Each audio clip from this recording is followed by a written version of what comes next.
Let me know when this is okay. Yeah, I can see you are recording. Okay, so I will share now my screen with the slide. Can you see my? I think you should be able to see my slide. We are continuing from the same point that we left last time. Um, we are we have seen many things. We have seen the definition of this circuit, which means that all the signals in the circuit are constant. So all the signals in the circuit are constant. We have reviewed the KVL and KCL. We have seen how reactive components behave in these circuits. We have seen about the voltage divider, current divider. The last two things that we have to look into it are superposition principle and Norton Thevenin models. So I will just change my screen to the pad because I will continue there. So here I stop and I will continue here.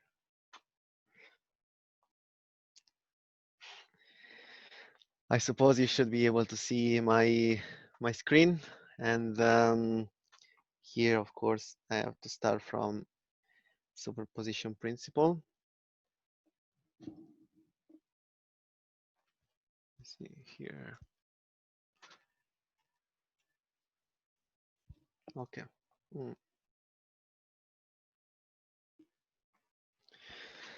Okay, so let's start from superposition principle.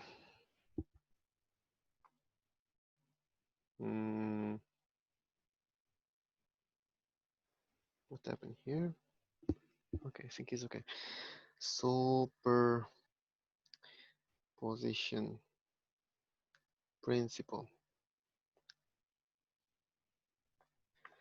Okay, superposition principle is a method that can be applied for linear circuit. So only when the circuit is linear, only for linear circuit. And just for make it easy for you, it means that all circuit that contain just R, L, and C are linear circuit, okay? So the circuit, all the circuit that you've seen in a LELC, they are all linear circuit. And it's very useful because it can help you to simplify the analysis when you have multiple sources. At the moment, you have seen just circuit, very simple circuit, where we have a constant voltage, and then we have resistor, but the voltage source is just one. And this is relatively easy to solve. However, the problem become more complicated if we have more than one source, especially of different type. For example, if we have a current source and a voltage source, and so on. So here, the calculating voltage and current become a little more challenging. However, superposition principle is one method that you have to learn very well because you have to apply in this course many times. So you have to know how to use it. I hope most of you remember it. I'm probably going fast now because we have many things to go through today. But if you think that I'm going too fast or you don't understand what I write, just let me know. Okay, so superposition principle, say this. Say that we can calculate a voltage or a current by turning off only one source at a time. Sorry, turning on only one source at a time. One source at a time.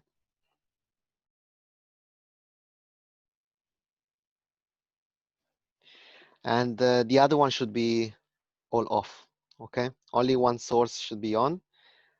You calculate the voltage and then you sum the voltage that you have calculated for the different, when the other also voltage source and current source are on. So sum the voltages. Maybe what I said now is maybe doesn't seem more clear, and probably Jorgen has given even better definition, but it's not important now, this general definition. I think it's much easier to understand this theorem if you do some exercise, right? So I will just start by doing some examples so you can understand very well what I meant. At least I hope. So let's start from example number 1. We have a voltage source, which we call Vs. We have a resistance, R1 and R2. And then we have current source here, identical to the circuit I drew before. And we want to find the voltage VR2. You can use definitely the theorem of the loop, of the nodes, whatever it is, but here you will spend a lot of time. Superposition principle make your analysis very short. That's why I think you should learn this method and you should know it very well. Okay, so what I should do is try to initially have an estimation or a guess how the voltage and current are in the circuit. We say that I want to find this voltage VR2. If the voltage has this positive and negative sign in this way, this means that the current must flow in this direction, or at least make sense that the current flow in this direction. Here, of course, it makes sense to choose the current in this direction because the current source is generating a current in this direction. And here makes sense to choose the current in this direction here because current always come out from the positive terminal of the powers of the voltage source. This one we call it maybe I. So, or you can call it also IR1, is not a big deal. Yeah. And if the current go in this direction, then it means that the voltage over R1 will be this, or at least makes sense to think that the voltage will be like this. Okay, so let's start to apply superposition principle to find VR2. So I'm just writing here VR2 is the one that we want to find. And what I do is divide in two cases, okay? So we have two cases because we have two sources. And the cases are, in the first case, I turn off Vs while Is is on. So I keep only one source on. The other one should be all off. In the other case, I have Vs on. So this voltage source is turned on, but the current source is turned off. So we are going to analyze these two cases. I call them case A and case B. And we start with the case A. Okay, so I'm going to draw again the circuit when the voltage source is off and when the current source is on, which is the case A. So the current source is on, so I have to draw it again. R2 and R1 is IS. However, the voltage source is off. What does it mean that the voltage source is off? Well, if a voltage source is off, this means that no voltage is generated by the voltage source. No voltage means 0 volt. So this means that across this voltage source, this one here, there will be 0 volt because it's not generating any voltage, okay?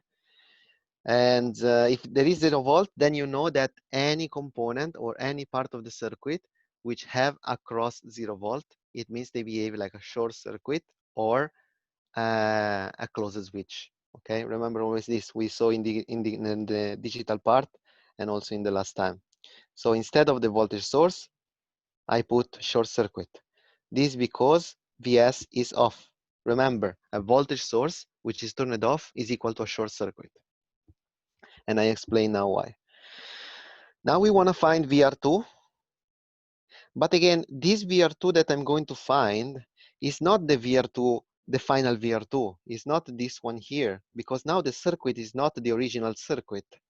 So in order to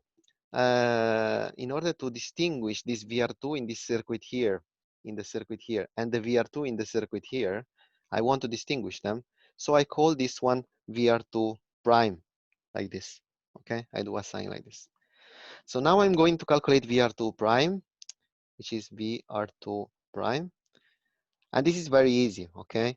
We can make the two resistance in parallel, R1 parallel R2, and then we multiply for IS, and then I find the voltage VAB or VR2. So VR2 prime is equal IS multiply for R1 parallel R2. So this is already done. Or if we want, we can write IS R1 times R2 divided by R1 plus R2. So this is VR2. So we found the signal that we want to find in this case. We also have to find the same voltage in the other case. So we are going to consider the case B, where instead the current source is off and the voltage source is on. So I have to draw the voltage source, Vs, but the current source is off. What does it mean that the current source is off, is turned off? This means that there is no current. So there is no current in this branch here. So the current here, IS, is 0 because the current source is off. But remember that if there is no current in one part of the circuit, then it means that that branch of the circuit is equal to an open circuit or an open switch. It behaves the same, right? So I'm going to replace this current source with an open circuit like this. Wait, okay. Why I cannot remove here? Okay, I'm not sure why. Okay. Yes, so the current source now is off. So I just put an open circuit, and I'm going to calculate again VR2 because that is the voltage that I want to find. But this VR2 is not the VR2 that I want to find in the original circuit, because the circuits, of course, are different, right? So to distinguish them, I call VR2 second. This is VR2 second. It's very ugly. Let me change here, VR2 second. So VR2 second, also here is very easy to find it. It's just spanning the LR between R1 and R2. I do not do all the process because, as I said last time, you should remember or at least be familiar with the formulas. So the formula is Vs divided by R2, R1 plus R2. Okay, so we have analyzed both cases. We have found VR2 for both cases. Then the superposition theorem say that VR2 in the original circuit, okay, so VR2 is equal to the VR2 that I calculate in the previous cases. So is equal to VR2 prime plus VR2 second, okay? But I have the formulas for VR2 prime and VR2 second, so I have to just write IS, which is this one here, times R1, R2, R1 plus R2, plus Vs R2 divided by R1 plus R2, which is this one formulas here. So this is the formula for VR2 in this original circuit here, okay? So in order to solve, the superposition principle is very nice and very useful because it simplifies the circuit. You transform the original circuit, which has many voltage source and many current source, in a simpler one where there is only one voltage source or only one current source, and then you sum all the result that you obtain in the different case. Okay, I will try to do another example. So if you have any question, feel free to stop me if you did not understand or if you don't remember. Yeah, I will just do another example very fast. So since I don't hear anything, I suppose you remember very well. And let's do, no, actually, no. Actually, I think if you understood, then there is no need to do another example. Okay.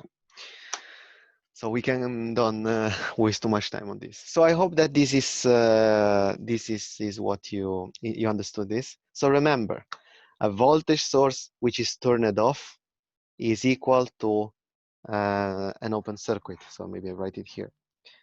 Voltage source which is off is equal to open circuit. Current source which is off, it means, I did the opposite actually, sorry. A voltage source that is off, it means a short circuit. and a current source, which is off, means open circuit. Yeah. Okay, so this is very important that you understand and remember this. I also prove you why. Okay, let's continue. Next topic is Norton and Thevenin model. Okay, so Norton and Thevenin model are very important and useful theorem because you can simplify any complicated circuit by using Norton and Thevenin. And this one you will see is very useful, especially when we will study amplifiers. Let's consider that we have a circuit. We don't know at the moment what is inside. We call it C. Could be any circuit. And this is the output. Let's say the output voltage of the circuit. And this is, in our case, since we study DC voltage, okay, DC circuit, we assume that there is inside the DC voltage source, okay? Inside there is somewhere a DC voltage source. And another things that we are assuming to simplify our analysis is just that the circuit is just made of resistor, okay? But we will see, I will show you, we will extend this kind of theorem for any, even for circuit which have AC voltage source, AC current source, condensator and spooler and so on. So this is just a simple case that in order to show you what is the Norton and Thevenin, which you should already know, I think. So Thevenin say that if we have an active resistive circuit, active means that that is generating voltage or generating current, and resistive means that inside there are only resistors. Then you can substitute or replace the circuit with an equivalent circuit which is made like this. This one is called RTH and this is called VTH. This one is the Thevenin resistance, and this is, what did I write here? Okay. And this is called voltage, Thevenin voltage. So VTH is the Thevenin voltage and RTH is the Thevenin resistance. Norton instead, so this is the Thevenin model. Let's write it here. The Norton model, Norton says that the same circuit, which is active and resistive, we can replace it with another circuit which look like this. This one is called RNO. This is called INO. To remember that is not of Norton. So this is the Norton circuit. So this is the Norton resistance, and this is the Norton current. Okay. So practically what we are saying is that the original circuit C is equivalent or behave in the same way of the Thevenin model or the Norton model. So you can replace the Norton or Thevenin instead of your circuit C. And of course, the Thevenin and Norton circuit, they are very simple. So they're easy to use and easy to use to analyze complex circuits, okay? Let's do an example. So a practical example. For example, I want to show you when it could be useful, for example, this Norton and Thevenin. Let's consider we have a voltage source of 5 volt, and then we have the following circuit here.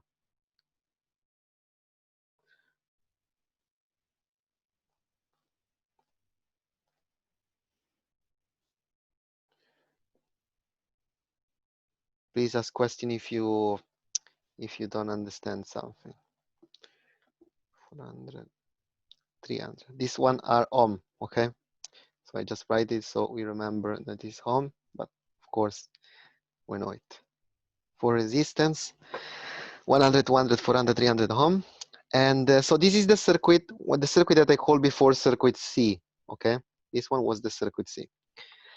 Now, I want, for example, to calculate the output voltage when I connect to the output a lamp.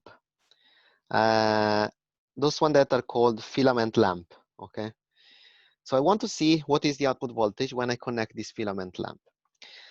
Let's see what happens. So this is a little more practical example. So let's say you go to your store, you buy the lamp, and sometimes the lamp is made, it gives you the power. Sometimes you have voltage and current. So when I go to buy this lamp, in the package is written that the lamp has to work with 220 volt, and this lamp work with 3 ampere, for example, right? So uh, how can I model this lamp? Well, if this lamp work with 220 volt and the current that goes through is 3 ampere, this means that uh, this lamp behave like a resistor, right? Which has a value 220 volt divided by 3 ampere. And and again, this value should be around probably 73 ohm, more or less. Okay. So in my case, whenever you have a real system, you always have to try to transform this system in an equivalent electrical circuit, which is easier for you to understand and represent. Okay. So I'm going to replace this lamp with a resistance, okay, which has value of 73 ohm. And yeah, this one someone says look like is Wheatstone bridge. Yes, this one is the structure of this circuit here inside of C is called Wheatstone bridge. We will look at it in the next lectures better. Why is useful and when do we need to use the Wheatstone bridge? In this case, it's not very. We are not really taking advantage of the real power of this circuit. We will see that it has a particular purpose and is used for particular application. In this case, I just use it because this circuit is actually not easy to solve. Okay, so if I substitute the lamp for if I replace the lamp with 73 ohm, the circuit become the following. So I draw it again.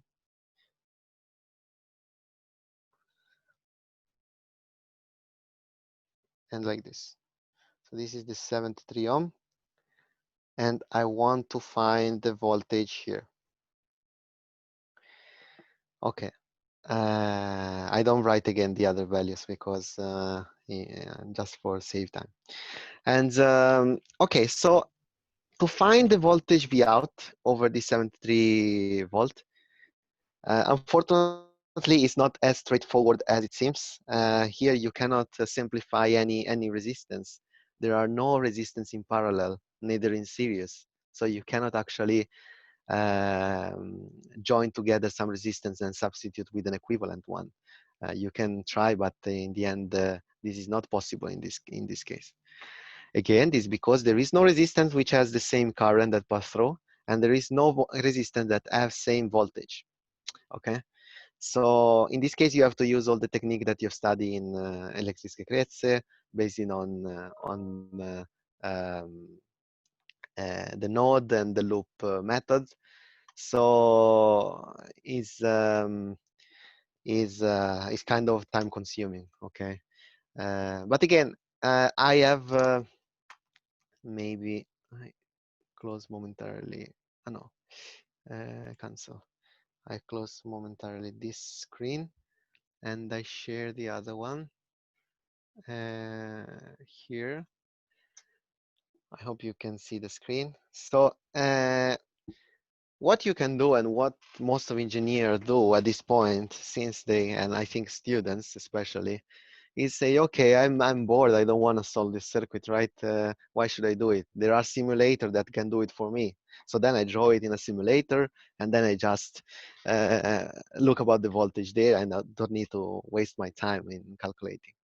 And so if you draw this one in a simulator, then you can see that the result should be around 267.399 millivolt, which this 399 doesn't make any sense, but they are just calculating numerically, as you know. So this is why they put all of these digits. But again, in the end, you are able to find the solution.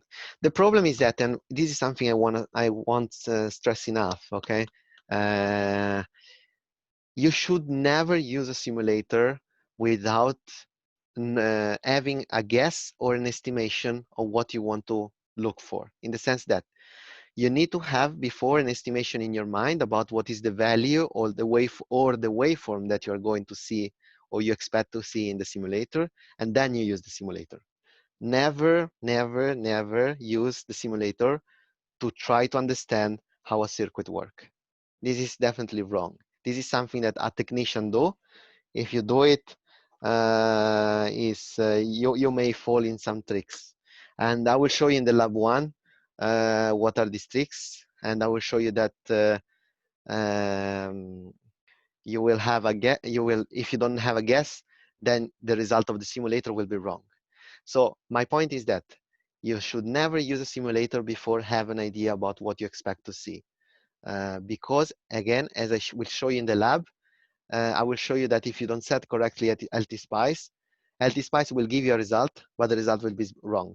And then you will just trust blindly LT-SPICE, which is definitely wrong, okay? And then you will upload in the lab report, you will upload that waveform, which is wrong. And I will understand that you did not understand anything, okay? So always have a guess and estimation about what happened in the circuit, and then you use the simulator. Never do the opposite. Okay, so said that, if we cannot use a simulator, then we have to use the electricity formulas, right? Theory. And again, this is a wasting of time. Okay, the 10 of our precious minutes will be wasted. So as engineer, we need to find a way, another way to find the solution in simple way, very fast, that we can do it just on paper to have an estimation about what happened. And Thevenin and Norton will help us in this to doing this. Okay.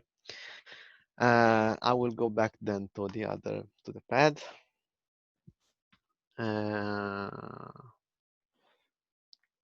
Here, share screen, share. Okay, so I hope you can see my pad.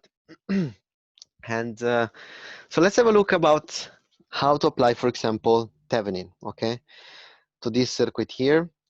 So I draw again 100, so 200, 300, and 400. This one I remove it here, and I draw it as it was before because we understand better. Like this. Okay, so this one is the circuit C. So it is much easier to solve the circuit if I substitute the circuit C with the equivalent Thevenin model, for example, right? So I have to find VTH and RTH. And then once I found that, I will go to connect the 73 ohm to the Thevenin model, okay? And then I can calculate the voltage V out over the 73 ohm. Okay, and how do I find VTH and RTH? Okay, VTH is defined as the output open circuit voltage of the circuit. What does it mean? It's very simple. So what does it mean? It is that you have to take the circuit C, okay, and you consider the output open circuit, okay, like this. You do not connect the load, okay, open circuit like this. And then you calculate the voltage here. The voltage here will be VTH. Let me see, 200, 400, and 300. And this one was 5 volt. Okay, how much is VTH in this case? It's very simple because these two resistors are in series and the result is 500 ohm. These resistors are in series and the result is 500 ohm. So the voltage here is 3 volt. The voltage here is 4 volt. So VTH is equal 3 volt minus 4 volt, which means minus 1 volt. So this is the voltage VTH. Okay, so how do we find instead this resistance here, the Thevenin resistance RTH? Well, we take the same circuit C,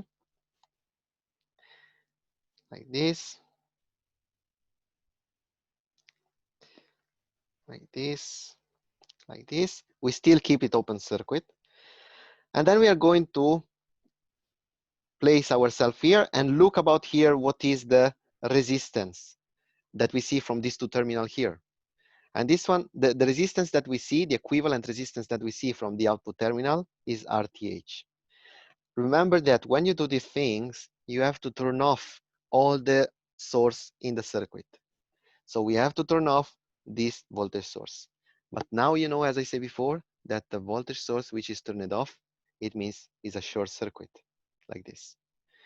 So maybe here can be a little tricky to understand if the resistance are in series or in parallel. But I draw again this circuit in a way that it maybe is more clear, but it's the same circuit, okay? So I draw it like this. This is 100, this is 400, and this is 200, this is 300, okay? And let me see. I did something wrong. Let's start from the beginning, so I make it more clear.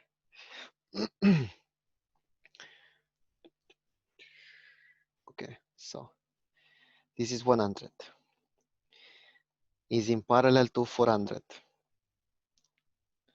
like this. Then at one side of 100, we have the 200, like this. And then we have one terminal. Then here is going down like this, and then it's connecting to one side of 400, which means it's like this. And then we have that the other terminal is here. Yeah. So you see now that we have 200 and 300 in parallel, 100 and 400 in parallel, and then we have that these two parallel, they are in series. Okay. So the total resistance, I think you know quite well how to calculate. You have to do RTH is equal 100 parallel 400, and then you do plus 200 parallel 300. Okay, so let me double check if I did correctly. And this one is in parallel. And this is in parallel, yes. And this one is taken here, and this one is taken here. Okay, so let's just do very simple calculation. 400, 500, then this one go away with this one go away with this. 400 divided by 5 is 80, plus 200 times 300 divided by yeah, did something wrong here. 500.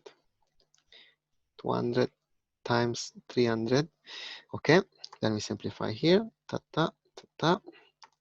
Here in the top we have 600. 600 divided by 5 is 120. So it means that the sum is equal to 100 ohm. Okay, if my calculation are correct, let me double check. 80, 200 times 3 is 600, divided by 6, divided by 5 should be correct. Okay, and finally we have the Thevenin resistance. We have also the sorry, the Thevenin voltage, and we have also the Thevenin resistance. And yes, so we are going now to just connect the Thevenin to the load.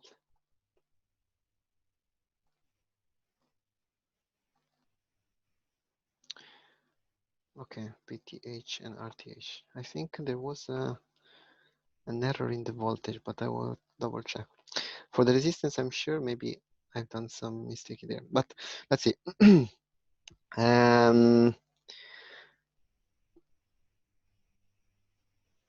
me see. Yeah. Okay, let's see how much will it come out. This is VTH, multiply for 73 ohm, divide by 273 ohm. Let's see. And this is equal to -1 volt, right? So the result is equal to, I think it should be a kind of minus 0.267 volt, which we can write. This one I did with a calculator just to make it fast, because I want to check if the result is the same of the one that the simulator gave me, minus 260 millivolt. So now, if I did everything correct, hopefully, we are going to check again the simulator. So I'm going to unshare this and share the slide that I had before. Share, and we are going to check if the result was correct. Yeah, more or less. You see, I calculated 267. The result, it should be 267, 399. There should be something is interesting, is that in my case, I found the result with the negative sign. In the case of the simulator, you find it with a positive sign. What does it mean? You always have to try to understand what does it mean. It just means that actually the voltage is kind of like this, not in the way that I was guessing at the very beginning. Okay, so the voltage at the output is on the other direction, or in other words, it means that the current is going up, is not going down. Okay, so here at the very beginning, you see I was writing that V out, I was assuming that V out was like this. But then when I calculated, I found a negative value, which means that my guess was wrong. So the real voltage is like this, is in the other direction. But it doesn't really matter if you don't really need to change the arrow, or you don't need to change. Oh yeah, sorry, I think I'm showing my screen in my computer. I was working actually in the pad. Here, share pad. Okay. I repeat what I was saying. So I was actually working in the pad. So my point is that we found that the voltage VTH, the output voltage, sorry, is with the sign negative. And this means that, you remember at the very beginning, we assumed that the voltage over the resistance is this. So with the plus here and this. But then we found that the sign is negative. So it means that actually the polarity is not this, but is the opposite. Okay, so the current is going up.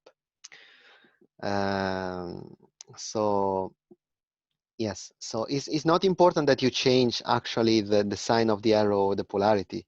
The sign minus is bringing this information. So remember that you have to know what the sign minus means. Okay, and okay, so then we found out that if I use the Thevenin equivalent circuit, this one here, instead of the complex circuit that I initially showed, which was the Wisdom bridge, is much easier with the calculation on paper to find the signals, the voltage current that we want to find. So this means that this method is very useful. What about Norton model? I won't do the same procedure, but I just explain you how to find it. So the Norton model again is this one here, and you want to find I know and RNO. So you take your circuit C, which is the Wisdom bridge in our case. To find I and O, you have to short circuit the output, okay? And you measure the current in the short circuit. If you want to find R and O, you open the circuit of C, and then you calculate. You place yourself here, and you try to see what kind of resistance you see from here. Remember that all the sources here has to be turned off, okay, as we did for Thevenin. Actually, if you think about it, When we did Thevenin, so I just make it like this. So I want to compare them now. And this is very important, okay? What I'm going to say is very important. Then we are going to maybe do a break. Okay, so now this is the general method that is used for Thevenin. This is VTH. And as I said before, if I place myself here and I look about here, this is RTH. Remember that all the sources should be off. Okay, I showed you before how to apply Thevenin. Similar things is for Norton. But notice one thing, which is very, very important. If you see the method to calculate RTH. So in other words, it's logic to expect that RTH is equal RNO. So if you find the R in Thevenin, that will be the same of in Norton, okay? So you don't have to apply again the method. That would be wasting of time. So this is very important. Now I want, before to do the break, you look about another thing still related to this. Okay, if I have a circuit C, and I say that the circuit C is equivalent to the Thevenin circuit, right? Then I also say, Norton say that actually the circuit C can be also represented with a Norton equivalent. So in other words, what you're saying is that the Thevenin and the Norton are equivalent, okay? Again, if C is equivalent to Thevenin and C is equivalent to Norton, it means that Thevenin is equivalent to Norton, okay? What does it mean? So which kind of important information this we can get from this? Well, this means that this circuit here, which is the Thevenin, so the Thevenin circuit for C is equivalent to the Norton circuit for C, okay? So in other words, the output voltage, for example, here, let's call it V out. Let's call it V out 1. And also this one, this is V out 2. So the output voltage of the Thevenin, which I call it V out 1, and the output voltage of the Norton model, I call it V out 2, must be equal because the two circuits are equivalent. So the two circuits behave in the same way, must behave in the same way because we just found out that they are equivalent. In other words, what does it mean is that V out 1, you have to expect that V out 1 has to be equal to V out 2. But V out 1, how much it is V out 1? Well, V out 1 is equal to VTH because there is no current here, okay? There is an open circuit there. There is no current. Therefore, the voltage over the resistance RTH is 0, okay? So the voltage V out 1 is equal to VTH. How much is V out 2? V out 2 is the current multiplied for the resistance. So I know multiply for RNO. In conclusion, we found out that there is a relation between the Thevenin voltage and the Norton current, like this. Okay, so in conclusion, if you have a circuit C, and if you find the Thevenin model, okay, VTH and RTH, you can also get the Norton model without applying all the methods, the short circuit and resist and whatever, that is just a waste of time. You can immediately find Norton if you consider that I know is equal VTH divided by RTH, which are these two parameters here that you calculated before, and then RNO is just equal to RTH. Okay. So this is a method which is very simple. So if you understand that all the models are connected, then you can calculate Norton by knowing Thevenin, and Thevenin is much easier to find. So circuit, Thevenin, and then you can get Norton. I hope that those are all of the things you knew from before. If you don't know, please ask. We can take a little break and we can continue in 10 minutes. Yeah.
Okay, so I suppose we can start again.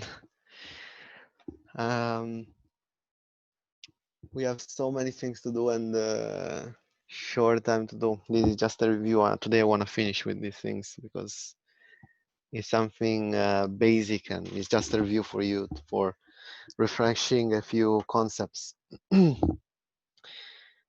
Okay, so let me see one thing.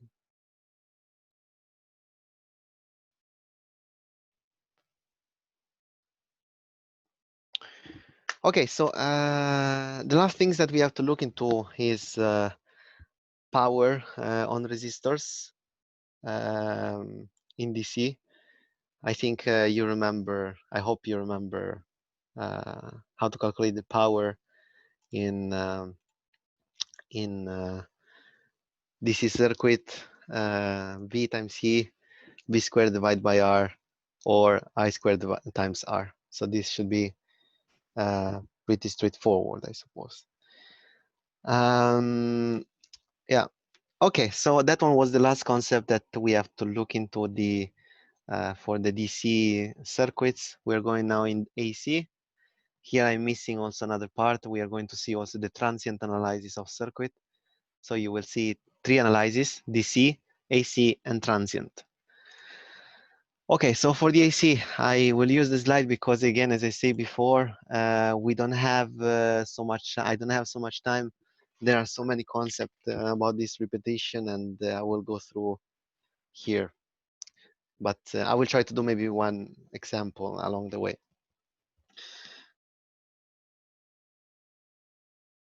AC circuit first. An AC circuit is characterized by the fact that the signals in the circuit are alternating signal. So the A, let me take the pointer here. The A in AC means alternating, okay? And alternating means that the signal change polarity over time, okay? So the sometimes it's positive, sometimes it's negative, sometimes it's positive, sometimes it's negative, okay? In our course, whenever I say AC circuit, I mean a circuit in which all the signals are sinusoidals, okay? So when I say AC analysis, I mean that all the circuit, all the signals are sinusoidal or sine wave. There is a specific reason why the AC analysis or the AC circuit are often performed by assuming that the signal are sinusoidal. And we will see later because it is related to the Fourier series, Fourier transform, and Laplace transform. So this is a very important point that I don't think that Jorgen has pointed out last year, but I think it should have been mentioned. So you will see that all the AC analysis that you have done in electrical is useful for something. Okay, so let's have a look about sinusoidal signals. Sinusoidal signals are expressed by these mathematical formulas here. And you can imagine that sinusoidal signal is represented in this way. So you have like this.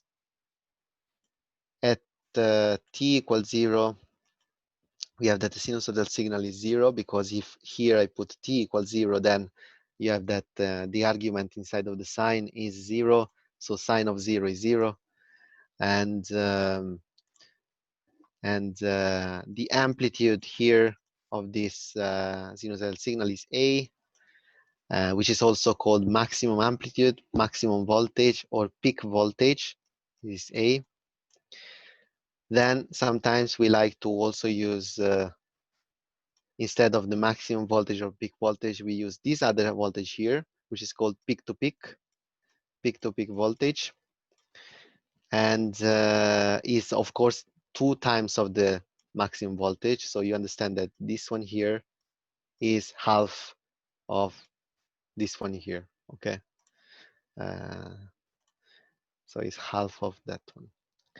Let me see here. Yeah, and this omega here inside is called angular frequency, and is measured in the unit in radian over second. And the formulas for calculating this angular frequency is 2 pi f, where f is the frequency of the signal. The unit for the frequency is hertz, and the inverse of the frequency is called period. The period is the distance between these 2 points, right? Or, yeah. So, the higher is the frequency, the smaller is the period, right? So, and high sinusoidal signal maybe is made by this. Now it's ugly, but you understand. This is, the frequency is high, okay? I just draw it like this.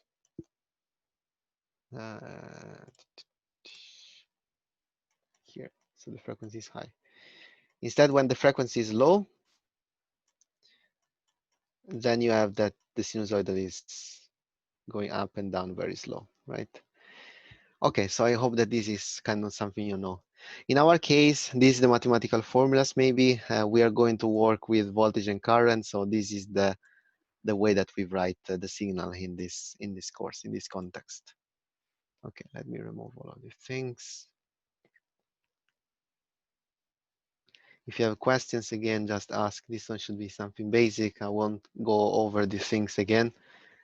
And if you do not know this, then you are in big trouble. Okay, and but now there is one interesting question that you should ask yourself. I think you've already seen in LELC. This is a normal sinusoidal, which is represented with the formulas that we saw before, A sine omega t. However, what happens if you want to represent mathematically, or if you want to express mathematically the formulas for this sinusoidal here signal, which does not start from 0, okay? So when t is equal 0, this sinusoidal signal here is not 0, but has a certain value. So in order to describe this other sinusoidal here, then we have to add one term, which is called initial phase, or simply phase, or phase shift, okay? So this is the initial phase. And so this one here represents the general formulas of a sinusoidal signal. If phi is equal 0, then it means that the sinusoidal signal starts from 0. Otherwise, is a little different, right? I want to redraw this one maybe in this way, like this, to emphasize one thing. Let's say I want this sinusoidal signal here. So you understand that this sinusoidal signal here that I call sinusoidal number 2 is actually has a certain delay in respect to the sinusoidal signal number 1, okay? And I just told you that if you want to represent the sinusoidal signal number 2, you need to add this term here, which is called phase shift, or phase or initial phase. So remember that whenever you talk about phase, okay, you are talking about delay, okay? So this is an angle. The phi is an angle, but this angle here is related to a delay in time. Okay, this is a very important concept. So phase shift is always related to delay. Okay. Let's see. Yeah, this one summarizes what I just said. Okay, this is one thing that I want to point it out, because I will always in the course sometimes talk about delay and sometimes talk about phase shift, but you have to know that I'm talking about the same thing. Okay. In the lab, indeed, in the lab 1, when you create the 2 square wave, and I told you one should be phase shifted of 90 degrees, practically what you did is just one is delayed in respect to each other. I hope you remember. So this concept is very important, okay? Phase shift is related to delay, time delay. Okay, is also, I won't go through, but it makes sense that all the rules like KVL, KCL, Thevenin, Norton, superposition, they're also valid for AC circuits. Okay, I won't do any example, but it's pretty. They extend also for AC circuit. Let's go to have a look about one concept that I think you should know.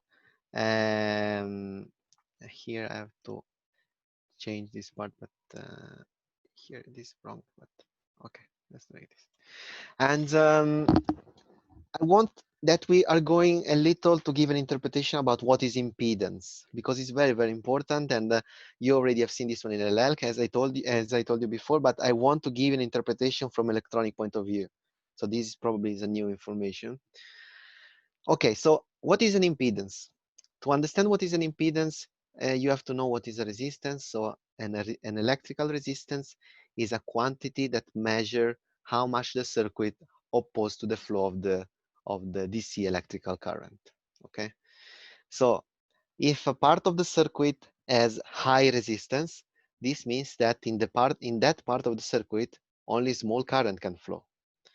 If a part of a circuit has a low resistance, okay, this means that a lot of current can go through that part of the circuit. Okay, but this one again, as I say, I emphasize here is for DC. Okay, this resistance concept is for DC circuit. What happened in AC? In AC, we can generalize this concept and say that an electrical impedance is a quantity that measures how much the circuit opposed to the flow of current in AC. Okay. Here I wrote it terribly, but I hope you understand now. So an impedance is a quantity that measures how much the circuit opposed to the flow of current in AC circuit. Okay. So if a part of the circuit has high impedance, this means that little current can flow in that AC circuit. If a part of the circuit has low impedance, then a lot of current can flow in that part of the circuit. Since the impedance is kind of like the equivalent things of resistance, but in AC, you understand that there should be also some kind of law similar to the Ohm's law, okay, for the impedance. And this is how it's written. So an impedance is equal to the voltage divided by current in AC circuit. Okay. Remember that this VT and IT are sinusoidal signal, because we say that in AC circuit, we assume that there are only sinusoidal signal. Uh, an impedance in general, as probably you know, is a complex value which can be expressed by a real part and imaginary part. The real part is also called resistance, resistive part of the impedance. And the imaginary part, which here is called X, is also labeled as reactance. Okay. The symbol for the impedance that we use in this course is this one here. Is this one here to distinguish it, which look like someone could say a resistor, but we say that we use the other as symbol of resistor. This is why I want to use this one for this symbol here for impedance. Okay.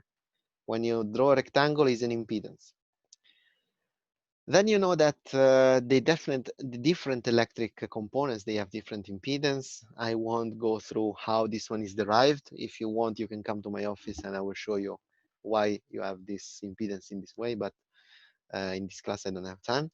So the resistance, the impedance of the resistance is just resistance. So it's just R. The impedance of a capacitance is 1 over G omega C. The impedance of an inductor is G omega L. Where J is the imaginary number, square root of -1. Omega is the angular frequency, C is the capacitance, and L is the inductance. Now, I say just now that the inductance has an impedance of J omega L, and I say also that the imaginary part of an impedance is called reactance. This means that omega L, this part here, omega L, is the reactance of the impedance of the inductor. In the same way, the impedance of the capacitance is 1 over J omega C, which can be written also minus J divided by omega C. They are the same.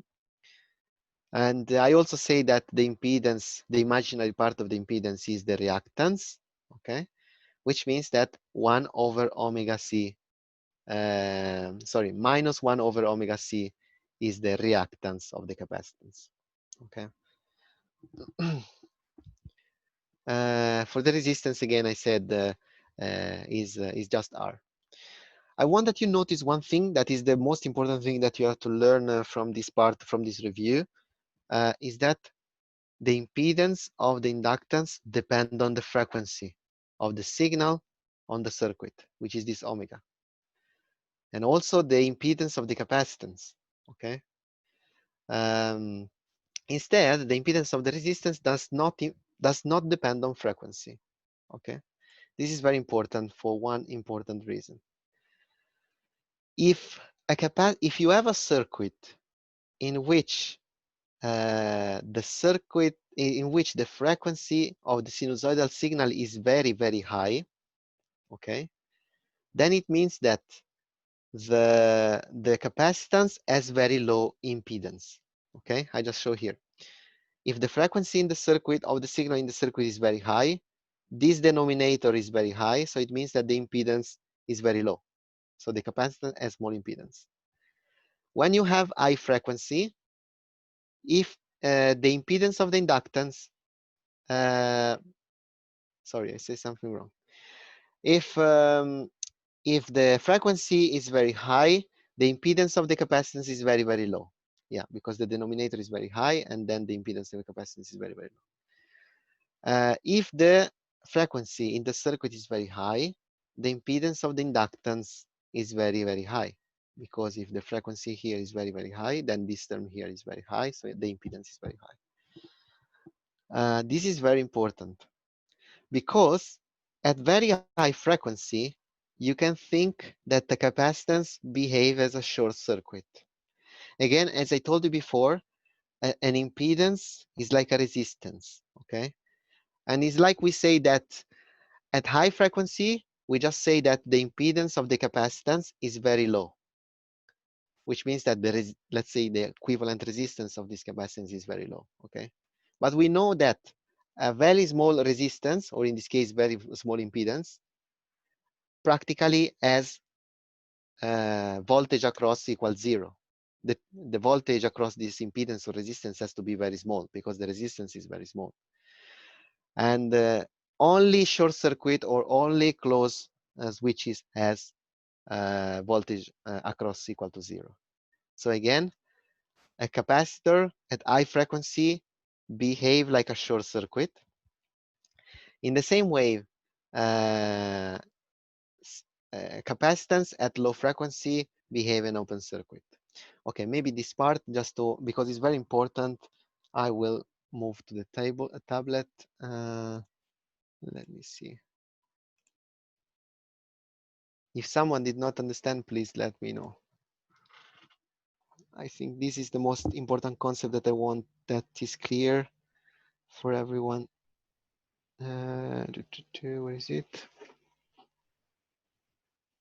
Oh, I think I disconnect or not. Oh yeah, here, share screen, here. Okay, so I hope you can see my screen. So this is very, very important. So the impedance of a capacitance is equal 1 over j omega c. So at high frequency,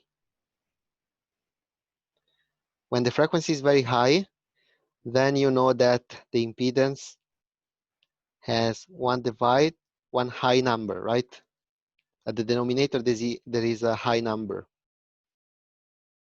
because the frequency is very high. And the frequency is inside of here, omega, because you remember that omega is equal to pi f. So if the frequency is very high, the impedance, the denominator of this impedance for the capacitance has to be very low.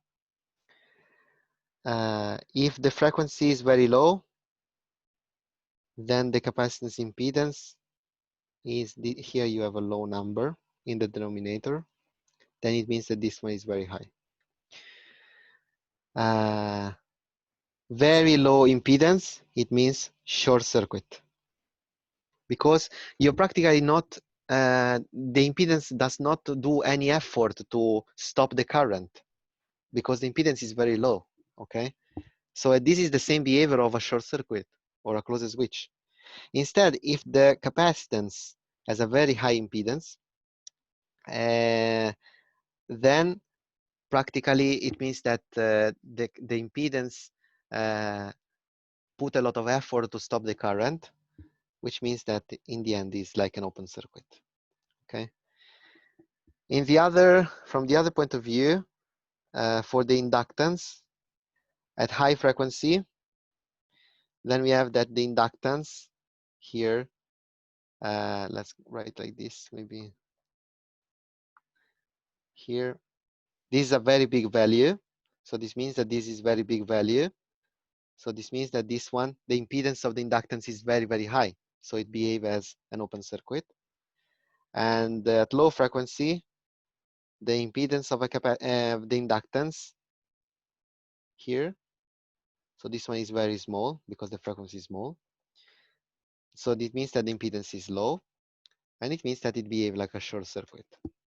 Okay, so you can substitute actually an impedance with a short circuit and open circuit if you are at very high frequency or if you are a very low frequency. Okay, this is a very important concept. Now I want to show you another things which is also very, very important. Everything is very, very important, but this one is even more important. I want to give you a physical interpretation of sinusoidal, and we bring it to the limit. So we transform ourselves a little like mathematician from a certain point of view, but let's see. Okay, I consider a sinusoidal with a certain average value like this. This is a sinusoidal signal, okay? And this one is a certain frequency f. I don't know, could be 1 kilohertz, I don't know, whatever. Then I say, okay, with my signal generator, if I am in the lab, I'm going to lower the frequency, okay? So if I lower the frequency, for example, to 100 Hz, the signal change and become like this. So this one instead is 100 Hz, for example.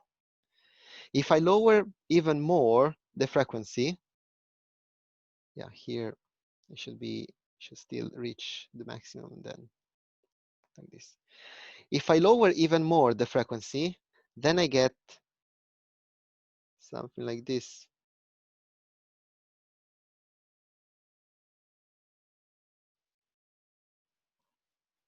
So it takes more time, right? But let's focus just in this part of the plot, okay? Only on this part of the plot. Now let's say that I put the frequency so high, so low, almost approximately 0. And what do you expect to see in this yellow square? Practically, the sinusoidal signal is rising so slow, right? That practically in this yellow window, the sinusoidal looks like a constant, right? Of course, after a lot of time, it will increase and then decrease and so on. But in this yellow window, so the time frame where I'm looking the sinusoidal signal, it looks like constant. So you can imagine, let's think about it. So what happens if I'm able to bring to generate a sinusoidal signal with frequency 0, which is impossible, but let's say that it happened. In that case, you can understand I hope that you understand from this example that a sinusoidal signal with frequency 0 is nothing else than a constant signal, okay? This is something, a concept that is a little more close to mathematics things, but I want that this one is very, very, very, very important. So a frequency equals 0. So a sine wave with frequency equals 0 is equal a DC signal, a constant signal. This, if you have to remember it or you have to understand it as I show you. I hope that I prove to you this point more or less with this example, but this is very important because when we analyze the Fourier series, the Fourier transform and Laplace, this one is an important concept. And I will introduce spectrum of signal, and this one is a basic concept that you have to know. So a sinusoidal signal with frequency 0 is a constant signal. Okay, let's proceed. So this one is something I wanted to do on the pad. I go back, stop the share, and I'm going back here. Okay, let's go back to the slide. If you have any question, feel free to ask. Okay, so we said that an impedance in general is a complex number, which is made by a real part and an imaginary part. The unit of the impedance is ohm, because it's the equivalent of a resistance, so it has to be ohm. And this form here, this real plus imaginary part, is not actually so easy to use. Often is actually replaced by another way to write this value here. As you know, there are two ways to represent imaginary complex number. One is the polar coordinate. Let me see. Ole ask, isn't it? Yeah, that's correct. So that's something we are going. I'm answering to Ole. So that's something we are going to look about the next lecture when we look about Fourier series and so on. I think maybe Neon already mentioned something about that. But that's good that you already have an insight about it. We will discuss later on in the next lectures. Okay, so said that the impedance, the electrical impedance of any electrical components can be expressed as real part plus imaginary part, and but also you can use polar coordinate. So the previous one, real part plus imaginary part, is called Cartesian representation. The other one is called polar representation. Okay, and most often in the electrical circuit is used the polar representation when you have the magnitude here, the phase here, because as you know, we discussed before that the electrical signal are characterized by amplitude and phase shift. Okay, so this is something I mentioned here briefly, but again, is important you recall yourself from electrical Kretzer. I hope that you have you remember them. And yeah, so here I just skip these things. The time is running. So for the impedance, the same concept that we have explained for resistors is the same. So if you place impedance in series, then the total impedance is just the sum of the impedance. If you place the impedance in parallel, then the total impedance is with the parallel formulas. Okay. Remember that in series impedance are those on which are passed through the same current. Parallel impedance are those ones that have same voltage. Okay.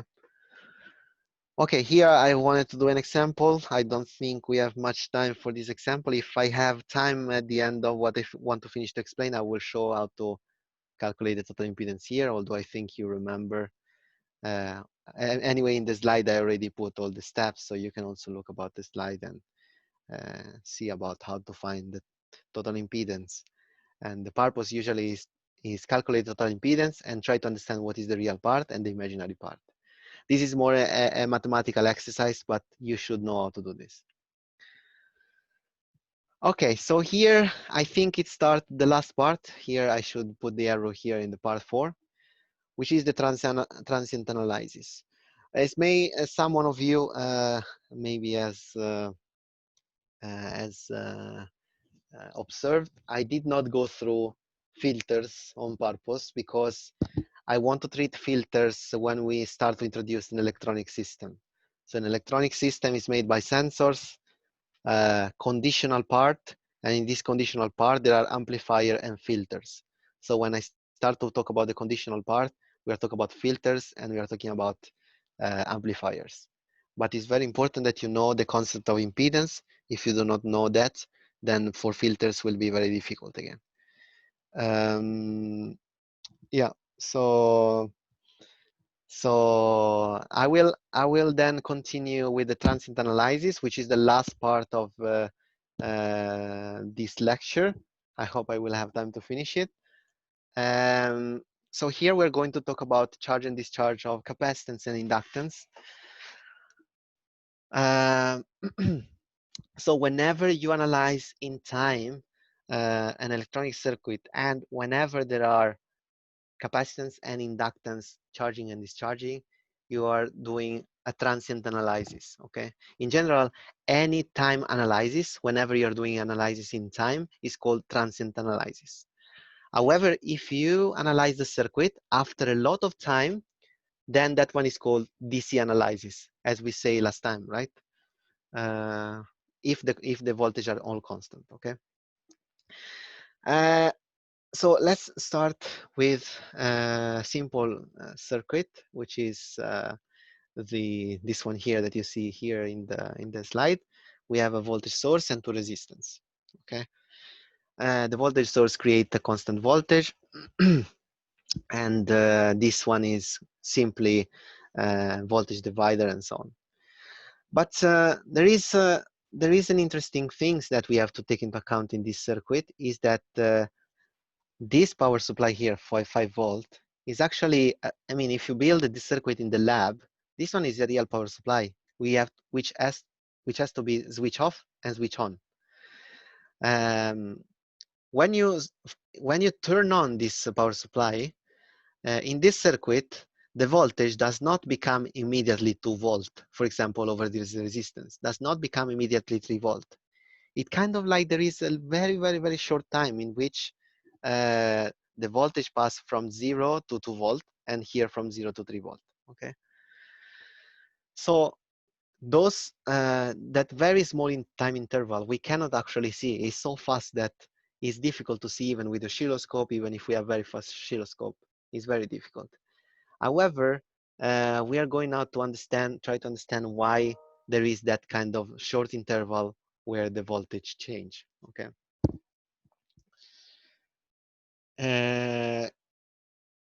Okay, so to understand what happened in this circuit here, why the voltage here does not become immediately 3 volt and 2 volt, but it takes a little time. We have to before understand what happened in circuit with capacitance and inductance. So let's consider this circuit here, which you already have seen probably in electricity Kretzer. You have a capacitance, resistance, a voltage source, and a switch. And the switch is initially off. And you want to try to calculate what is the voltage and current across the capacitance. Okay. So because in this case, for example, the capacitance represents the output voltage of the circuit, for instance. Okay. I think this part I will do it in the pad so you can follow me maybe better. Let me change again this stop, and then here screen share. Okay, so again the circuit is the following. We have this I put the switch here, it doesn't really matter. Resistance here, capacitance, and like this. This is Vs, this is the switch, which is initially off, so open. No current can go through because the switch is open. So for t smaller than 0, the switch is off. Okay, so this is our time axis. This is 0. This is V out, which is the voltage across this capacitance here. Okay, so before 0 is off, and the voltage on the capacitance is 0, because we are assuming that the capacitance is initially discharged. So there is no charge in the capacitance. And if you remember, the relation between charge and voltage is this one here. So if the charge is equal to 0, the voltage must be equal to 0 too. Okay. So the fact that our capacitance here, let's write it here, the charge at t smaller than 0 is 0. So there is no charge before the time 0. This means that the voltage has to be 0 too. So before then 0, before this 0 here the voltage is always 0. At t equals 0, what happened? I close the switch. I close the switch, then it means that this switch becomes closed. Then this is the capacitance, this is Vs, this is the resistance. So now I want to find the voltage V out, right? How much is the voltage V out? Well, we just have to use the Elektrisk theory. Um, when you solve circuit, always start from what you want to find. In this case, it's V out. So V out is uh, is uh, is the voltage across the capacitance, and you know that when you work with capacitance, the most important equation is the uh, constitutive equation, and in this case is equal to IC is equal C dVc divided by dt. This is the constitutive equation of the capacitance. Then you know that Vc, so the voltage across the capacitance, is actually the output voltage of my circuit. So I can write IC equals C dV out over dt.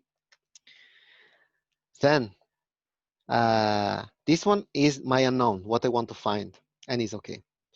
But I don't know how much is IC. So I need to find another formula which give me IC.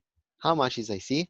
Well, if I look about the circuit, it's not difficult to understand that IC is the voltage across is the current also through the resistance, right? So IC is equal to IR, because here there is only one current here that flow. So which I call I, for example, and here is IR, this is IC. So you understand that IC is equal IR, right? It's the same current. So IC is equal to IR. But how much is IR? Well, IR is equal from the Ohm's law, VR divided by R. But here I don't know how much is VR. How much is VR? Well, VR, based on what I can see here, which is the voltage like this VR.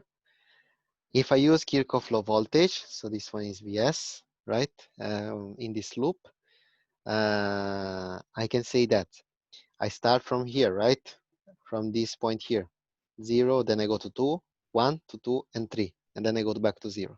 So from 0 to 1, there is Vs, which is an arrow in my same direction. So I have to write, let me just write here, KVL. So Vs is positive because the arrow is in my direction. Now I'm in 1. From 1 to 2, there is Vr, but the direction of the arrow is opposite, so minus Vr. From 2 to 3, there is Vc in between, or V out, which arrow is opposite of where I'm going, so minus V out. And from point 3 to 0, there is nothing, so equal to 0.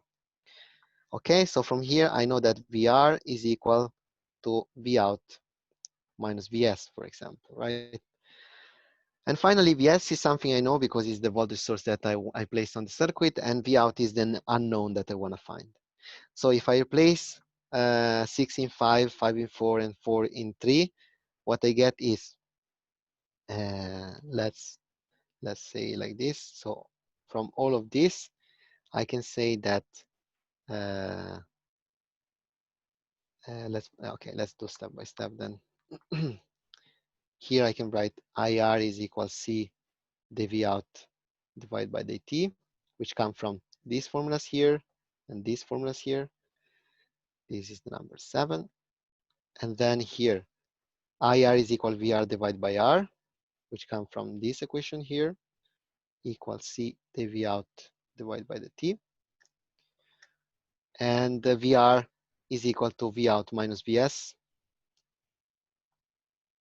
divided by R is equal to C dV out over dt. And this one comes from this equation here. Okay, finally, we have one equation, which we have only one unknown, which is V out. And we have Vs, which we know. And we have also R, which we know. So we have only one unknown. So this one is a simple differential equation, which anyone can solve it, hopefully. So if you have mathematics 1, you should be able to do it. I just write this one in another way, so you can maybe recognize it better. D dV out C minus V out divided by R equal to, see this one here, minus Vs divided by R. Yes, so then I divide here for C, so dV out divided by the T minus V out RC equal to minus VS RC. I think everything should be okay if I wrote it correctly. Double check.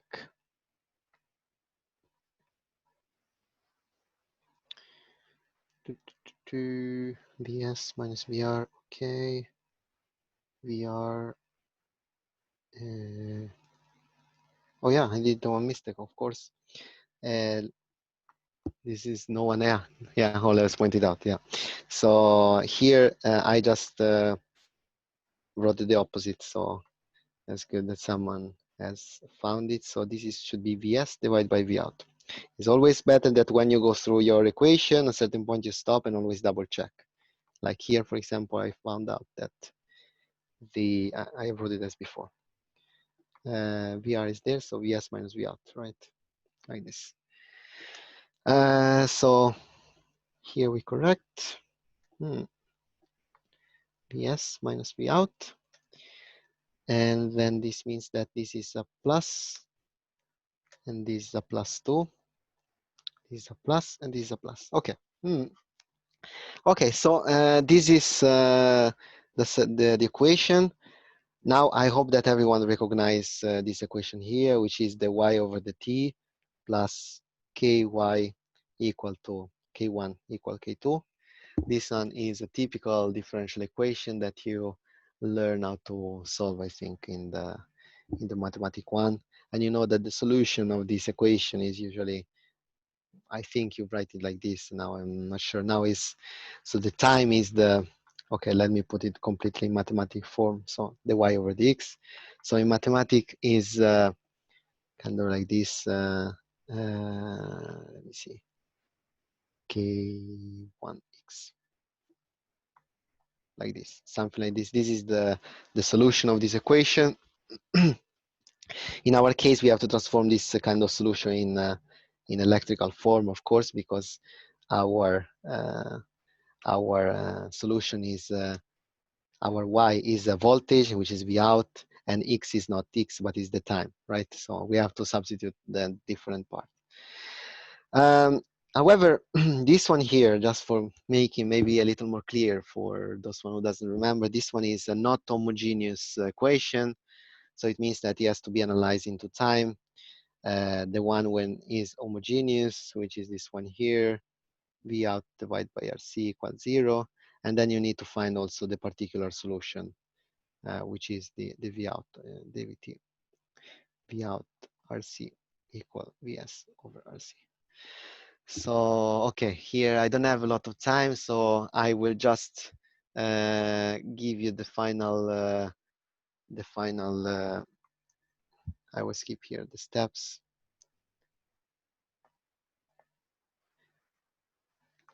Okay, so the final result is this one here. V out is equal K multiply for E minus T divided by RC plus Vs. And K is the arbitrary constant come out from this mathematical equation. So when you solve this equation, you need to define what is this arbitrary constant here. And this one come out from the initial condition of the circuit. So it means that on what happened when t is equal 0, right? At t equals 0, you remember that the voltage over the capacitance is equal 0.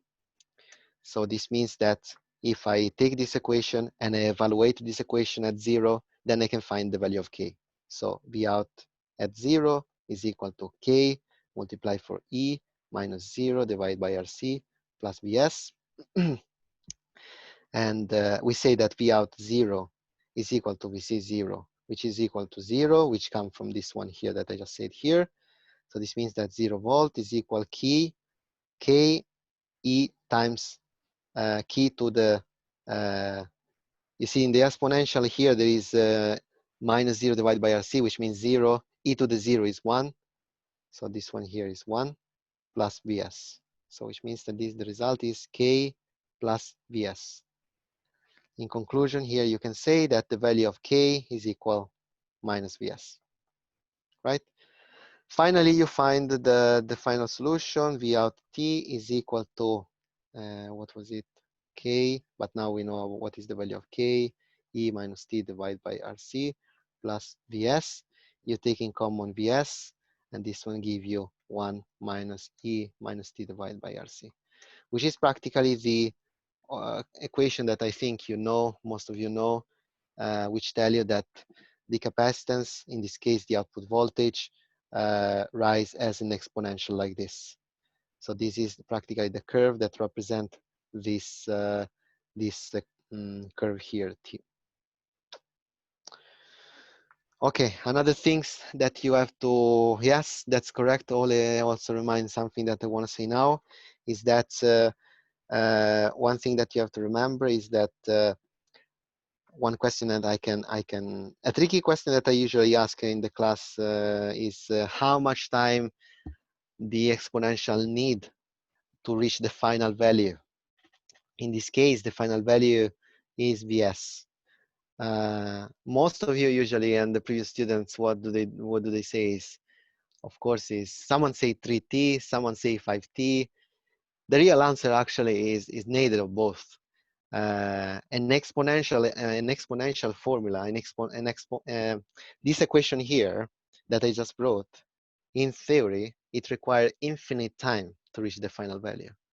So if I go there with a voltmeter and measure the output voltage of the capacitance, I need to wait an infinite time before the capacitance reach the same value of the voltage source. This one is very easy to see because if t here is infinite, e to the minus infinite is 0, then V out is equal Vs. Only if t is equal to infinite, you get V out equal Vs.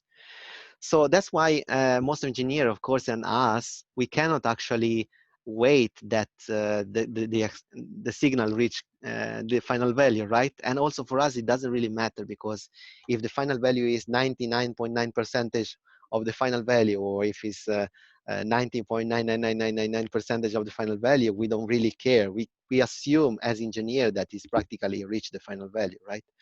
So the engineers have thought, okay, what is the value at which this waveform reach I think was 99 or 98%, and then they say, yeah, the value that it reached 98% is, or 99, I don't remember now, is 5 tau.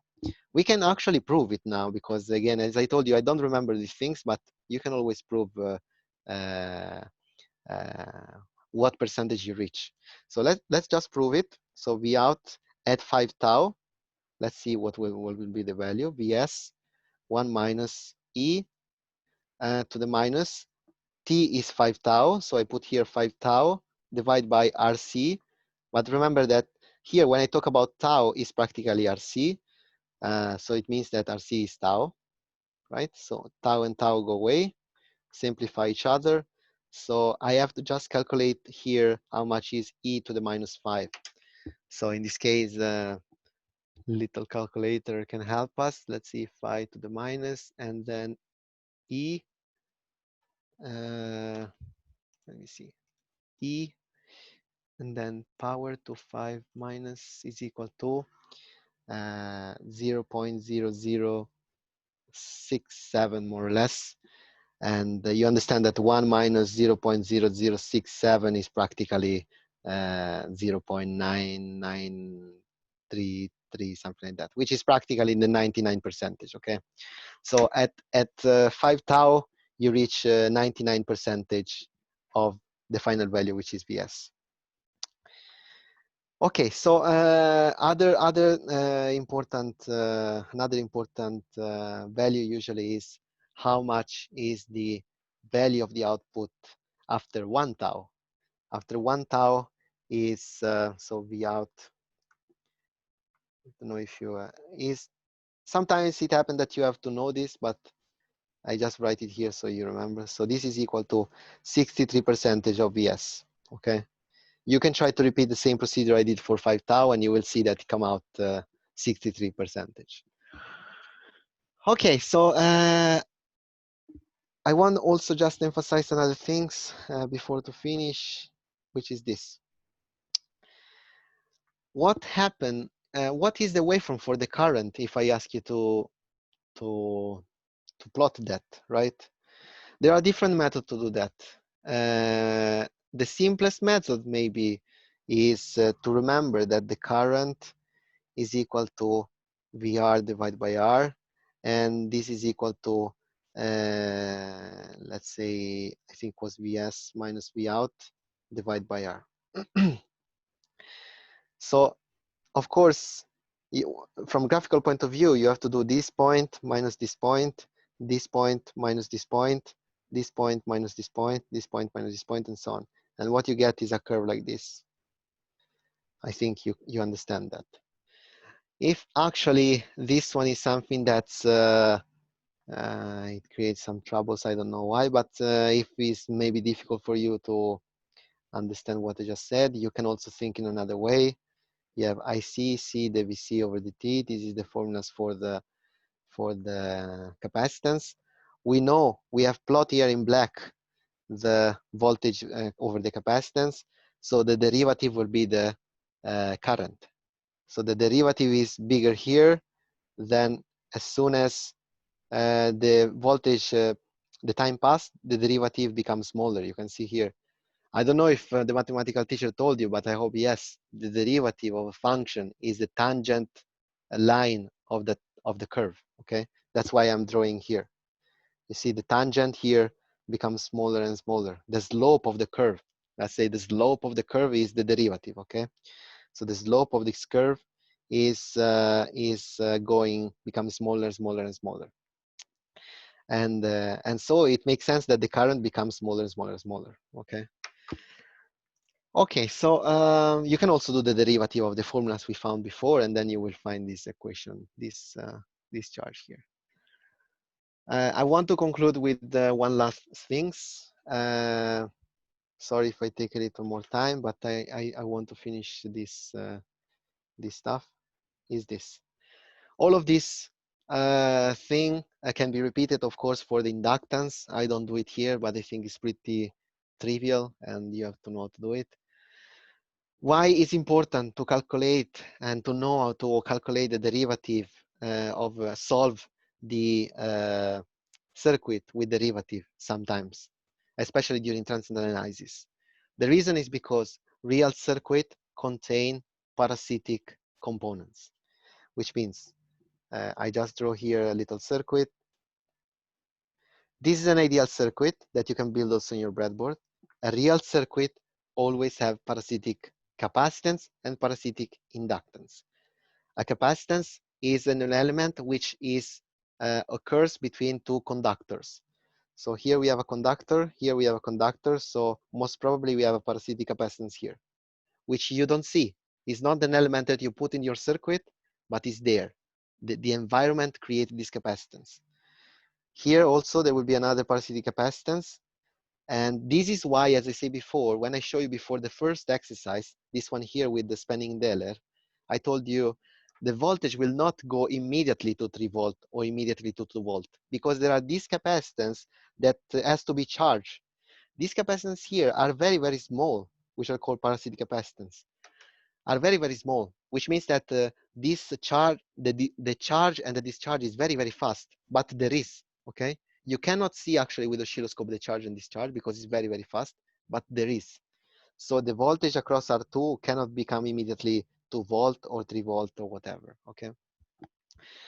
In another way, another things that we will see and we'll show you in this course is that any wire, I hope that you saw in physics when you talk about inductors, any wire introduce a parasitic inductors, okay? So this wire here is an inductor. This wire here is an inductor. This wire here is an inductor. This wire here is an inductor, and so on. So this is parasitic inductors, of course. Again, it's not something you put on the circuit, but it's something that is there because the physics of the circuit, okay? And we have to understand what kind of effect this in parasitic capacitance and parasitic inductor create. And the only way is just to remember the differential equation, constitutivity equation, and try to also know how to solve the derivative of these circuits, okay?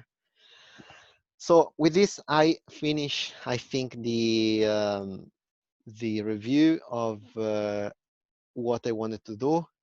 So I went through the transient analysis where you see charge and discharge inductance and capacitance. I did very fast. I'm sorry for that, but I hope you have to review. I hope you will review that on your own.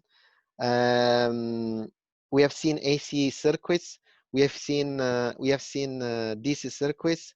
I try to prove you and try to give an interpretation, a physical interpretation or an electronic interpretation of whatever you have seen in a LELC.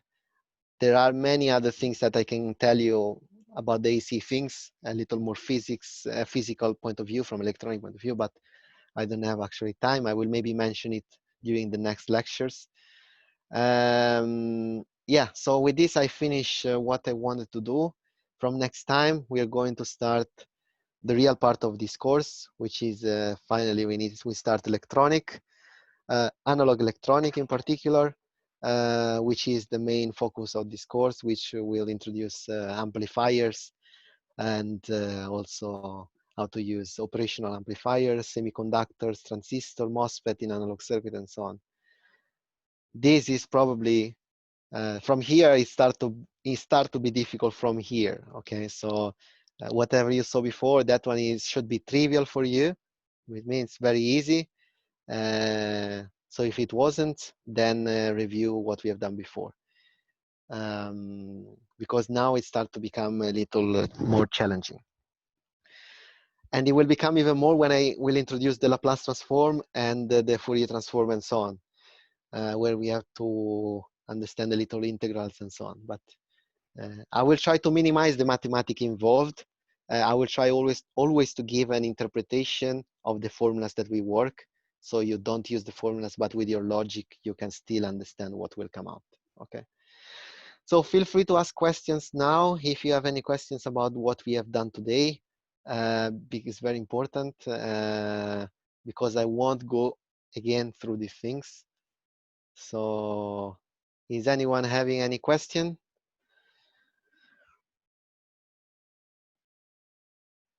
It seems not. Maybe because or most of the people fell asleep, or because you already know. Hopefully, it's the second, the answer. And okay, so then for today we are done.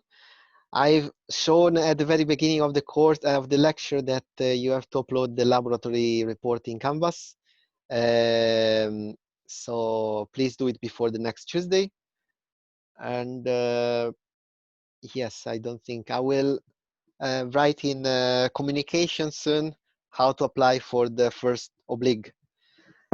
At this point, I think there could be two choice maybe. Because I've been told that some of you already have maybe started to answer to all of the questions for the oblig one. If you have started to answer all of the questions, then if you already answered to all the questions that I put in preparation, you can try also to send me that for email, and I will try to evaluate it. If they are all correct, then you get the quotient, otherwise not. But this is just because some of you already have started. But the real procedure to do it is the other one that I will provide soon. So in the communication, I will write what is the procedure. But again, if any one of you have already answered to all the questions, then you are free. You feel free to send me the answer, and I will send you the feedback. If everything is correct, then you are quotient. Otherwise, no. Okay, so then I suppose for today is everything. So have a nice day and see you in the next lecture.